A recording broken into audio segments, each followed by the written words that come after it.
Ginny Bowling here with Pivot to Prosperity, brought to you by Pivotal Real Estate Investments, where we help our investors build wealth and income through commercial real estate that also improves communities.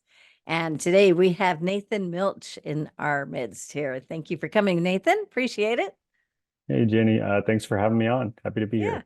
yeah. Well, so Nathan is an urban planner, and he's been with Kimley-Horn now a couple years and was in a planning position for several years prior to that, and worked for the city of St. Cloud as well as the city of Winter Park. And he has a great background, especially in pre-development, and is going to talk with us about the trials and tribulations of planning new development, especially here in Florida, where it does get challenging. And so thank you for coming, Nathan. Why don't you tell me what I didn't already say? Yeah, sure. Like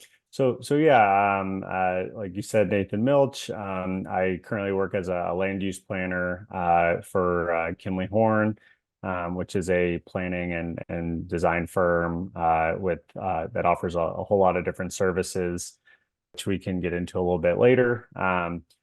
Yeah, I just work primarily around Central Florida and in the Orlando market, and I've had an opportunity to work on a nice diversity of projects.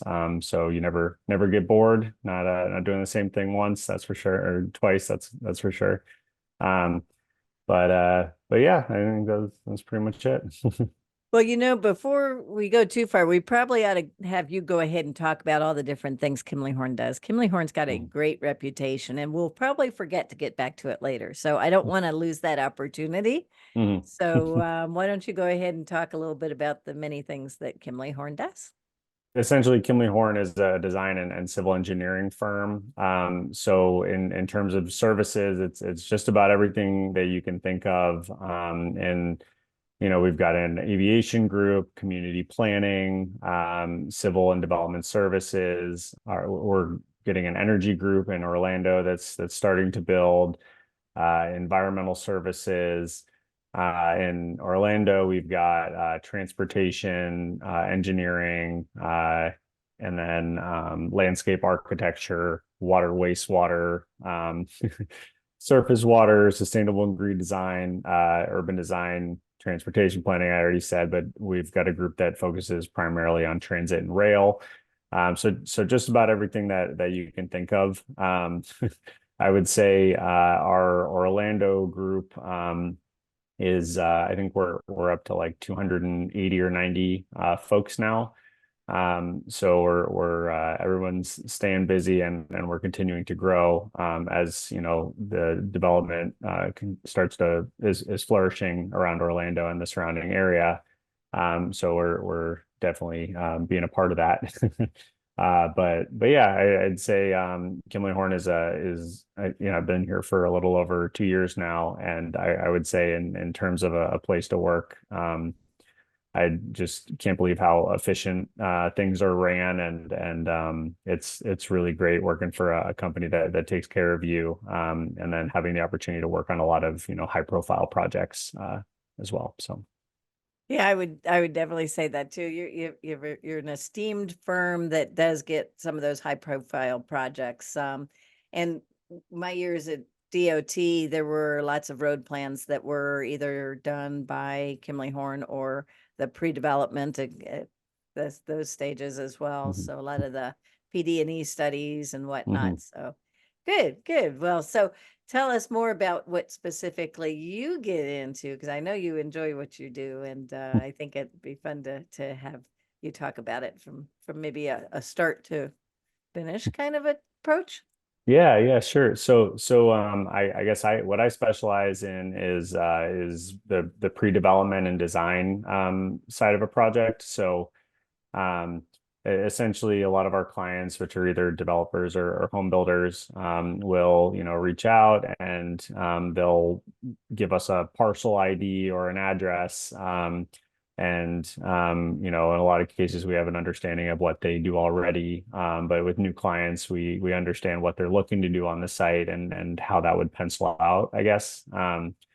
And then if we essentially you go into the code and you look up the zoning and the future land use, which something that would be good to know is a lot of folks in Florida or folks that work in land development don't actually understand that the future land use is very important and is a crucial part of a property.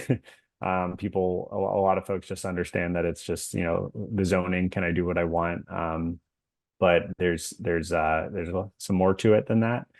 Um, but essentially, we look at these properties, and if they can't do what they want, then we figure out a path forward for them. If that needs to be a rezoning or a comprehensive plan amendment, and then essentially help build out a timeline on how to get those approvals. And then if we think there's no way that it's going to happen, we'll let them know, and they can move on, kind of thing.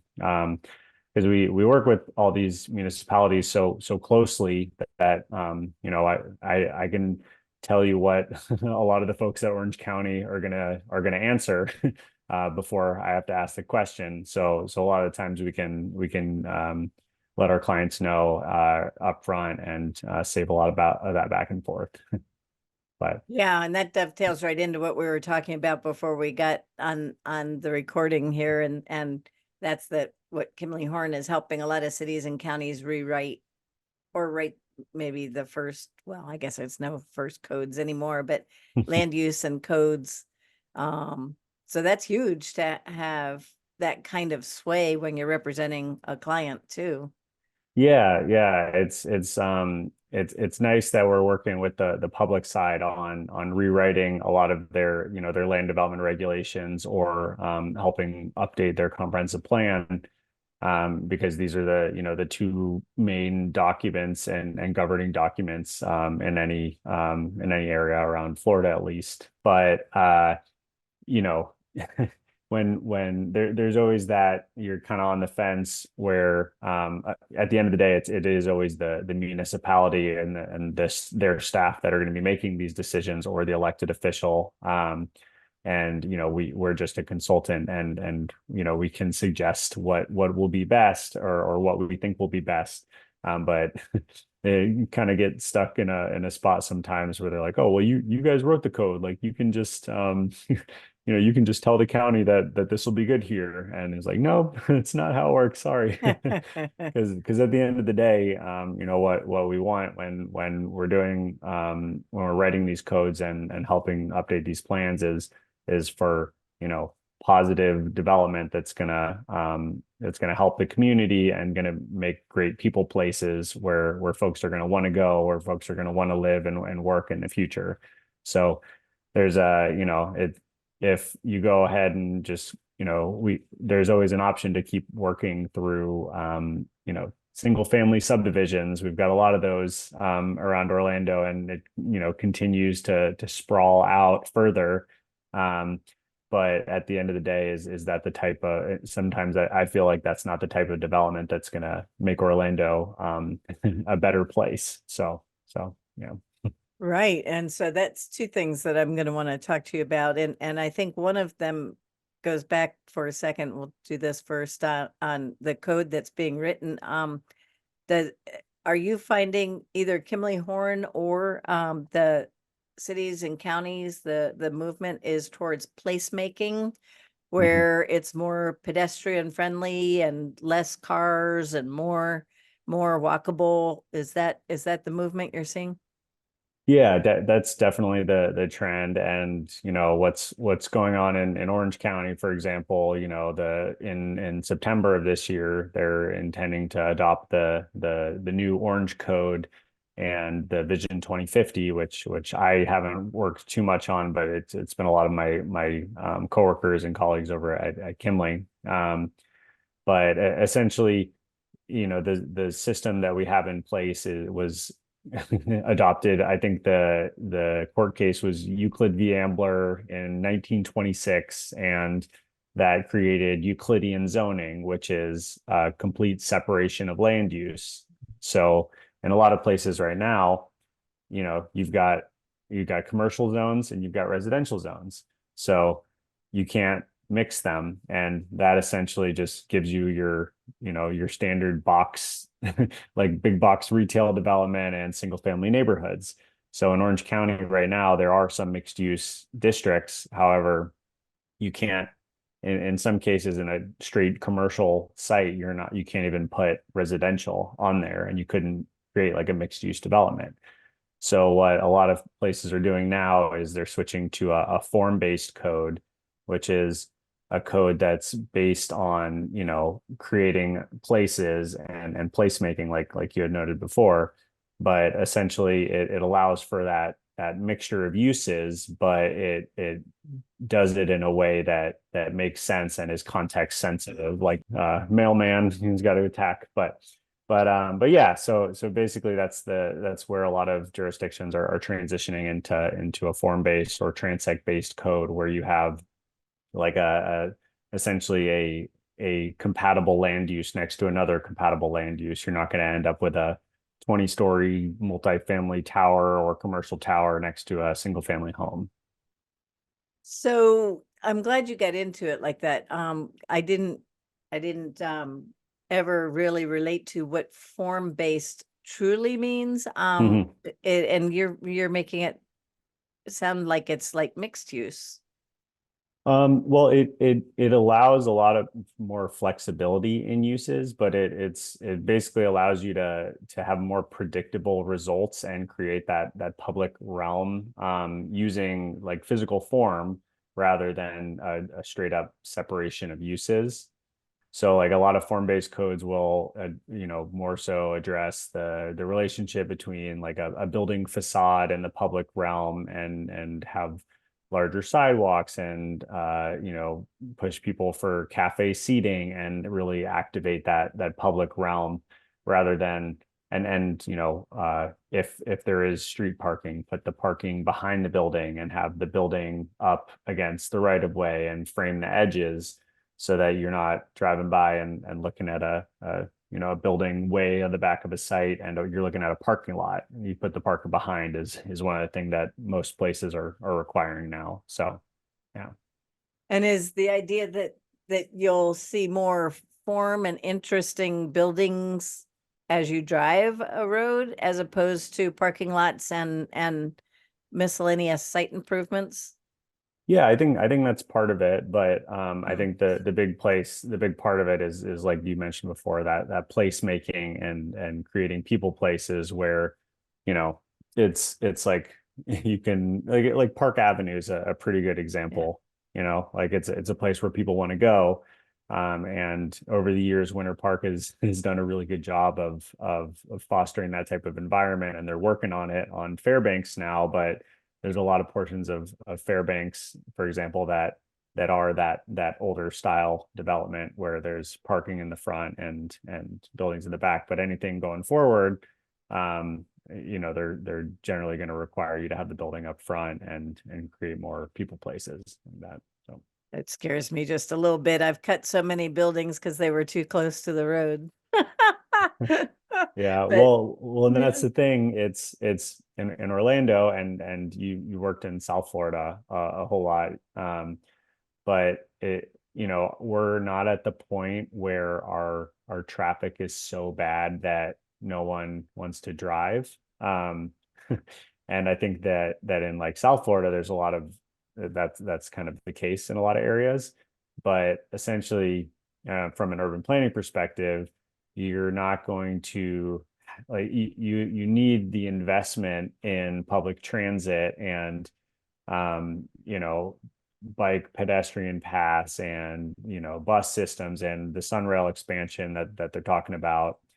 You need that investment, and you need public transit to be functional, and that's the only thing that's really going to ease up the congestion on the roadways, is if people are off the road and using more efficient methods of transit. So yeah, there's a concept called induced demand that I'm sure some folks are aware of, but um, essentially they say that when you expand and add another lane to a roadway, Right. then I think it's like a year and a half or something that it's going to move more efficiently for the meantime, but within a year and a half, there's going to be more people on the road and then the exact same level of congestion out there.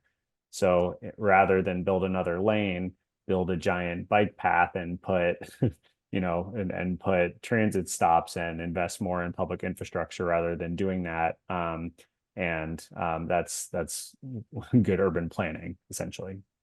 Yeah, I'm totally for the mass transportation and that kind of thing too. And I would say that what you just said begs to ask you, for Orlando, are they where they're having the buildings come up closer to the street? Is the street now going to have dedicated bus lanes or something for the mass transit to help that way? So that's the challenge, I think. I think that's the idea. And there's better planning going on in the background with, like, I've got some old some classmates from grad school that work for Links that are trying to, better plan out these routes and figure out efficient systems for this. But the hard part about Orlando is we're pretty big, like geographically, like area wise. So you need a certain level of density to support, public transit.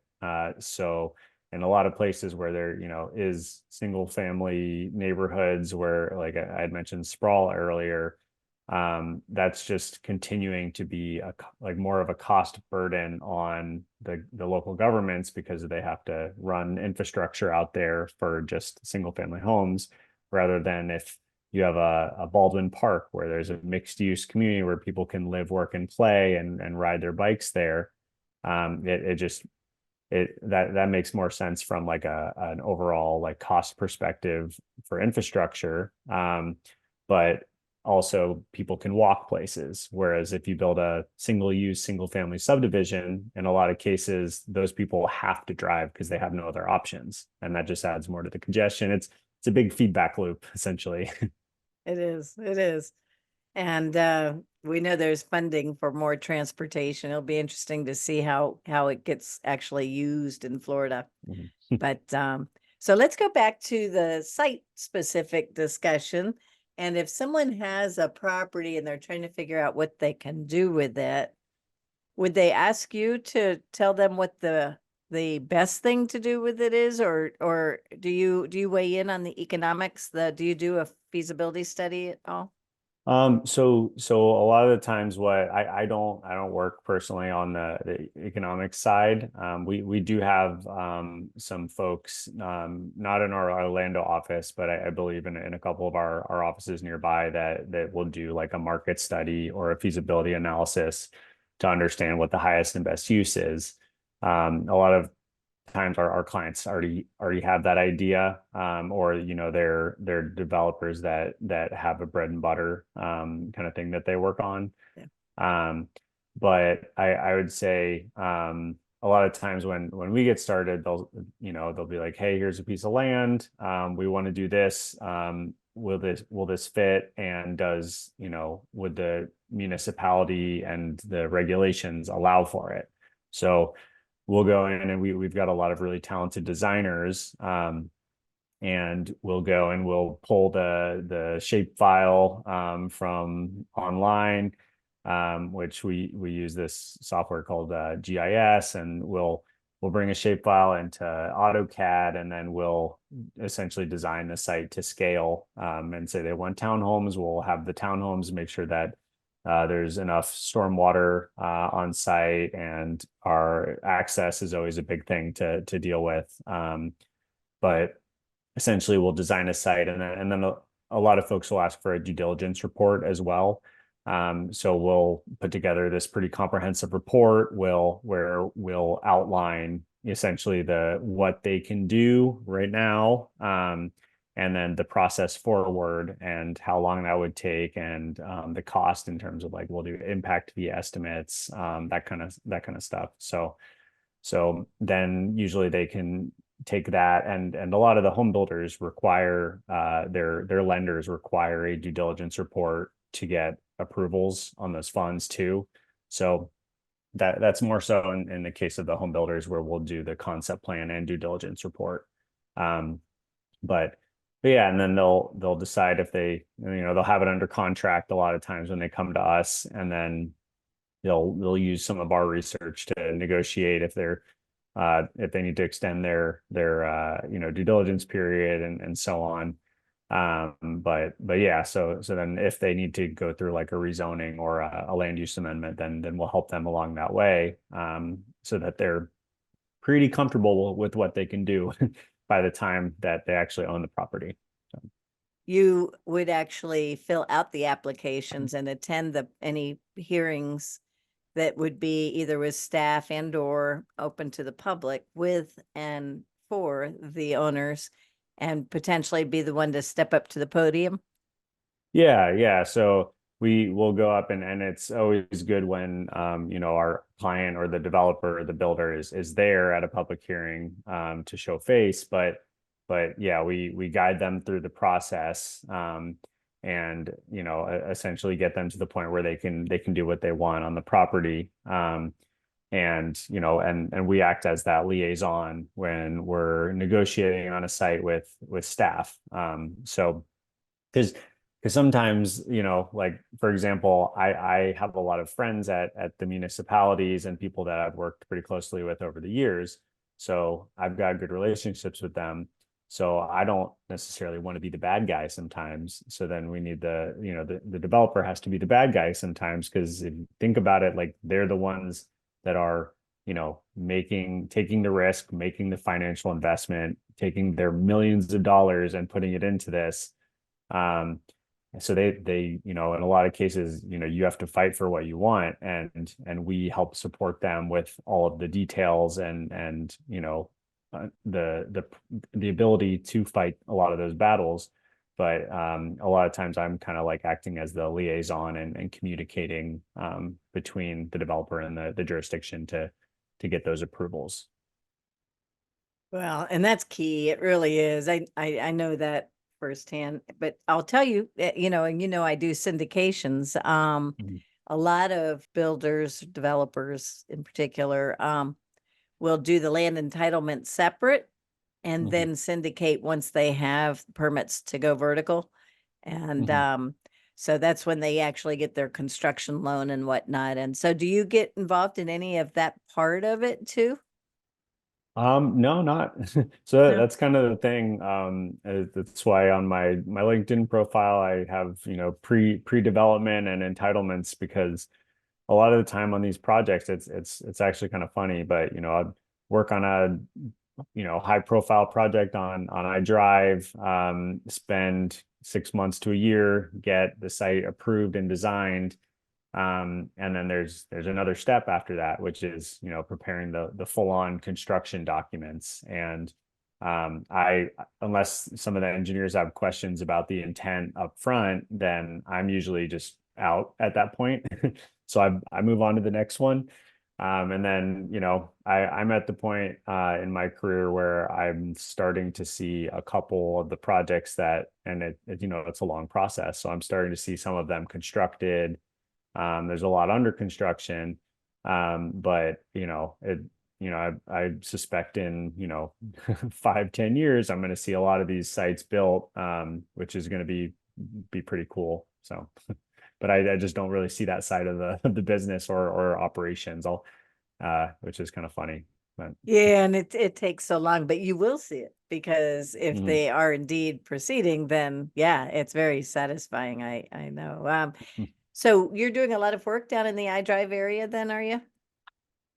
Yeah, I think over the last couple of years at Kimley, there's been I've worked on 3 hotels that we've gotten through that iDrive code, which is very complex.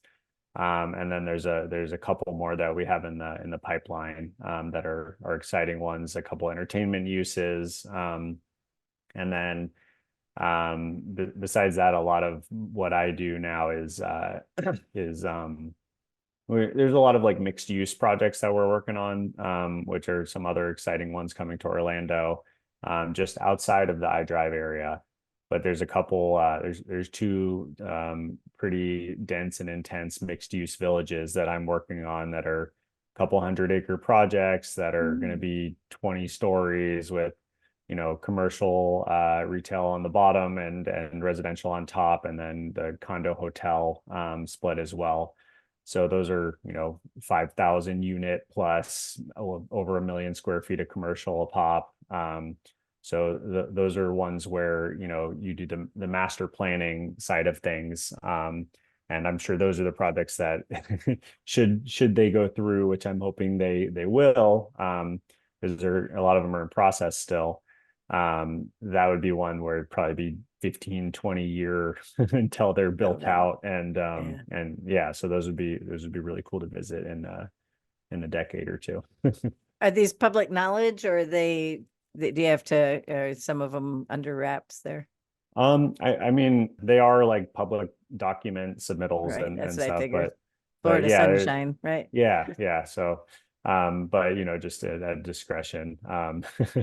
And don't usually, say talk about our clients like that and so on. So, Gotcha. Okay, well, it's exciting what's going on down there. Are they burying all those dang power lines down I Drive? so that's why that iDrive code has been so complex, because essentially you're taking all of these old areas that have been platted that have their existing access points, and that code is designed for more of a master plan, and there's utilities in the ground, but the new code requires a build to line. So you have to put the building within 0 to 10 or 15 feet from the property line along the right of way, and that's a requirement. However, you have to ask for a deviation in a lot of cases, which staff signs off on, to push the building back further because of there's utility easements or something of that sort already there. So that's where it gets complex, and that's where my team, which is a lot of the engineers in the office, come in and really figure out the cost and how they're going to relocate some of these, or how they're going to serve utilities to these properties. So, like for example, on iDrive, it's mostly the codes catered to not allow any more access points on iDrive directly. So that can make things complex when there's an existing curb cut, or you're surrounded by right of way, and you're supposed to, if you are surrounded by right of way, you have to have building fronting on all of that, and it just there's a lot of like market based things that don't pan out on the iDrive code. So I feel like there's a lot of folks that have to pass on certain sites because it just doesn't make sense financially to do or based on the market to do what the code is kind of pushing you to do.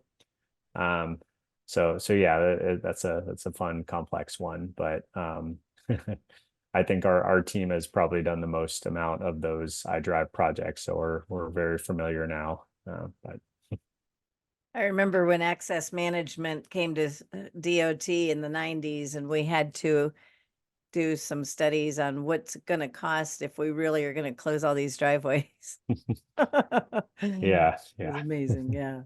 So I always thought what would end up happening on iDrive is that the city and county or whoever might end up agreeing to do this huge pipe as a duct bank to accommodate electric and communications and maybe water and sewer. Huge. I mean, my hands aren't big enough.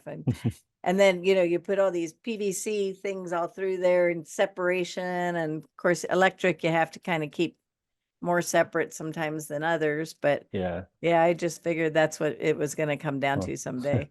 Well, Nobody's talking about that. I mean, it makes a lot of sense, right? But the problem is it's, all separate owners, small parcels everywhere. So are you going to get everybody on board with helping with So the that's why cost I for put this? it down through the right of way. Yeah. And do manholes all along the edge of the right of way. Mm-hmm. But still, I guess that just like the cost and getting everybody on board. And yeah, I mean, it sounds like a great idea and sounds very efficient. But that's kind of what Lake Nona did with their communication stuff Mm, and a few other, I think, utilities. It was interesting. And then what they did, Nathan, was it was very interesting because they had us all, worked at CenturyLink at the time and put everything in, and then they dedicated the streets to the city. So the city had no choice hmm. to, they knew along the way that that was the plan, but otherwise the city would say, no, you're not going in the right of way, or you're going in the right of way by permit. And if you have Mm. to move, it's at your cost. Interesting. But Huh. now in this case, the city has more burdens. But anyway, so I don't want to abuse our time here. So I got to ask you the big question. Well, first, did we cover what you think we should cover? Um, yeah, I think so. I I guess the only thing that sticks in my mind from what I mentioned earlier that I didn't address fully was when I said future land use or like the comprehensive plan designation. So just to clarify for folks that are listening, you've got your land development regulations, and that's like the code. And that's kind of like what's current, and you need to follow. And then I think it was 1985, in the state of Florida, it adopted the Growth Management Act, which required every municipality or jurisdiction to adopt a comprehensive plan. And the comprehensive plan is a 30-year visioning document, that has details on your future land use, your water, sewer, public facility infrastructure, conservation, transportation, and it has the big picture ideas, and kind of that framework. So your future land use is another map. So there's your zoning map and your future land use map, and your future land use map's part of your comp plan. So that's the bigger vision, general vision for an area. Um, and essentially your zoning and your future land use have to be consistent in order to develop a site. So that's just to explain that a little bit. I'm glad you But came back yeah. to that. Yeah, I was gonna just, yeah, Yeah. say that. So yeah, then your future land use, it dictates your max density and intensity. And then your zoning code, or your land development regulations, that establishes all your standards. So if your setbacks, your impervious surface ratio, how much open space you need, that kind of thing. So is like there's a big, I feel like there's a disconnect that a lot of folks don't understand, that those are two separate documents and regulate different things. So And probably the worst part is if you have to change the comp plan, the future land use, that takes a year, right? yeah, it can. Like Orange County, the way they've been doing it is they do quarterly, where because the large scale ones, which is properties over 50 acres now, they have to get transmitted to the state. They have to go to DEO and all the different reviewing agencies. So that can take a little bit of time, that's for sure. Yeah, we used, when I was around, we had the DCA, the Department of Community Affairs, that vetted all that big stuff. And I guess Yeah. there's nothing left of it, right? There's Yeah, I think they did some like reorganization stuff, but now it's in Florida, it's the Department of Economic Opportunity. So so maybe that's why so many cities and counties are also doing economic development departments. yeah, I mean, and it's something that's extremely crucial for, and it's sad that it didn't happen sooner, but it's job creation and job growth is happening all around Orlando, and we're starting to flourish. And it happened in Seminole County and a lot of Orange County, and now it's pushing to Osceola and Lake County. So you need to make sure that we don't have a lot of bedroom communities, and that those jobs are in areas where they support the people, the residential areas around them, kind of thing. So Right, right. All right. Well, so I'm going to ask you the big question now. So, is there a pivotal person or event that has made you who you are today or who you are planning to become? Yeah, that is a really good question. I would say, I couldn't just say it was my dad, but I'd have to say it was both my parents that kind of got me into the field. So my dad worked for the East Regional or the East Central Florida Regional Planning Council for 35 years before he retired a couple years ago.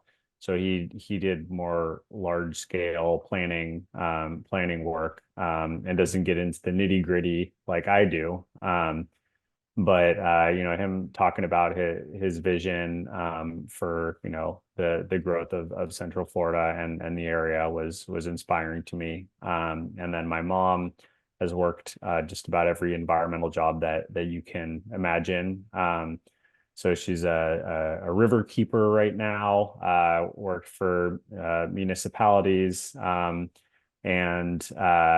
worked for the water management district and the extension office for the UF IFAS. She was a master gardener, so she inspired me to kind of do what I do and be conscious of the environment and what we do.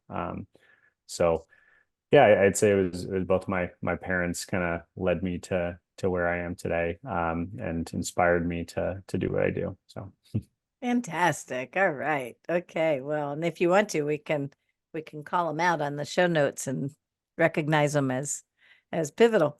Um, so very good. Well, thank you so much for coming on. Tell people how they can reach you. You can search me on LinkedIn, or I think if you just Google Nathan Milch, Kimley-Horn, it'll pop up right there. But my email is nathan.milch@kimley-horn.com, and email is a good way to reach me. All right. And we will put that in the show notes as well, so people will be able to find you. But very good. Well, thank you so much. Appreciate it. All right. Thanks for your time. Have a good weekend. Bye.